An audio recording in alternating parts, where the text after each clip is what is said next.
other than that, right now, alright, 30 seconds have now passed. I'm listening for any air leaks or any unusual noises. Then you're waiting the last 30 seconds. Just keeping an eye on that, making sure that it doesn't move. Once again, if you want to try to start a conversation with the examiner, also cool, acceptable. Some are dicks, you really don't have to though. Alright. Alright, 60 seconds have now passed.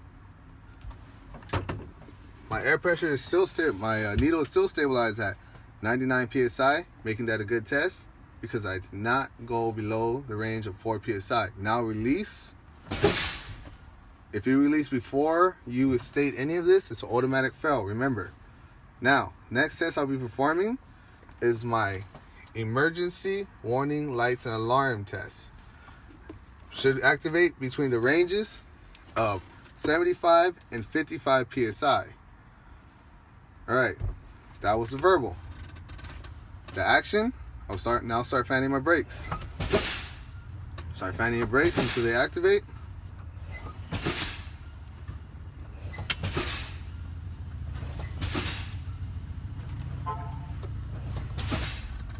And wait for everything to activate.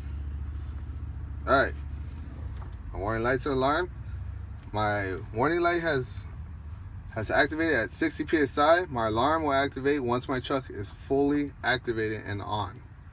Now, activated at 60 psi. Making this a good test because it was within the range of 75 and 55 psi.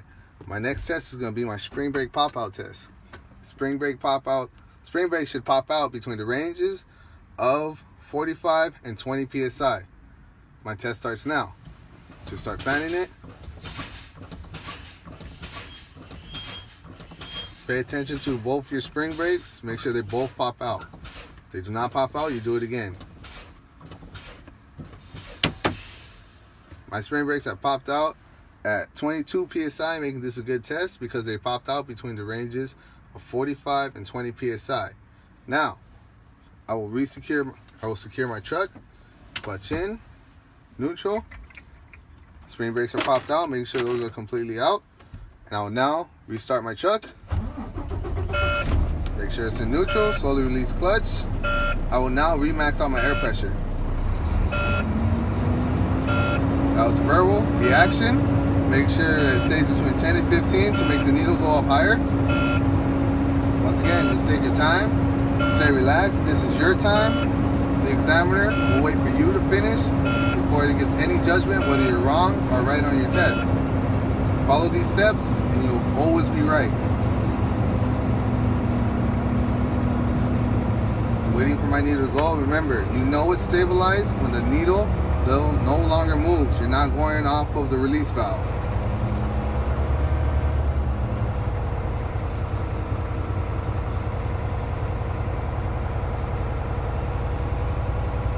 Damn, this thing takes forever.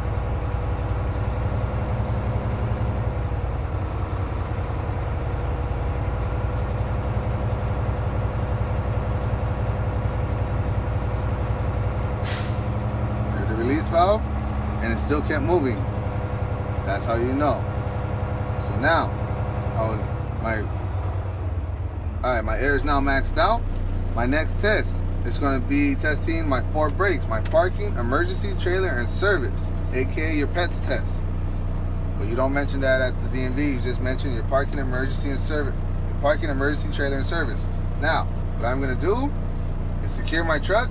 Here's a verbal. Secure my truck into a low gear. I'm in first gear preferably. Alright, I'm going to release my trailer brake. Keep my parking brake activated. I'm going to slowly release my clutch. I know it's a good test because my tractor and trailer will not move. Starting now. Alright, this is my slight tug. Tractor and trailer did not move, meaning that was a good test. Now, I'm going to repeat the process with my emergency. Pull out my emergency. Release my parking. I will now repeat the process. Slowly release clutch. Only feeling for a slight tug. There's my slight tug. Tractor and trailer did not move, making that a good test. Now, I'm going to test my trailer. Watch my hand movement. Trailer down, emergency in.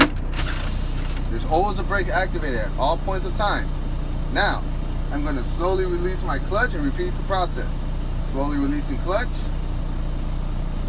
Tractor and trailer felt a slight tug. Tractor and trailer did not move, making this a good test. Now, I'm going to go ahead and secure my service brake. Foot is now on the service brake, releasing my trailer. Now, for this test, I will let my truck go no more than 5 feet at 5 miles per hour. My hands will be hovering over the wheel. I know it's a good test because my tractor and trailer will come to a complete stop. So, releasing my service, releasing my clutch slowly, counting 1, 2, 3, 4. Clutch in, then brake. My tractor and trailer came to a complete stop, making that a good test. My steering wheel did not move to the left or to the right, meaning that my brakes are properly balanced. Now, what I'm going to do is re-secure my truck, neutral, parking, release my service brake, release my clutch.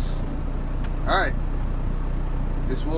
I will conclude my air brake test. I will now move on to my in-cab inspection.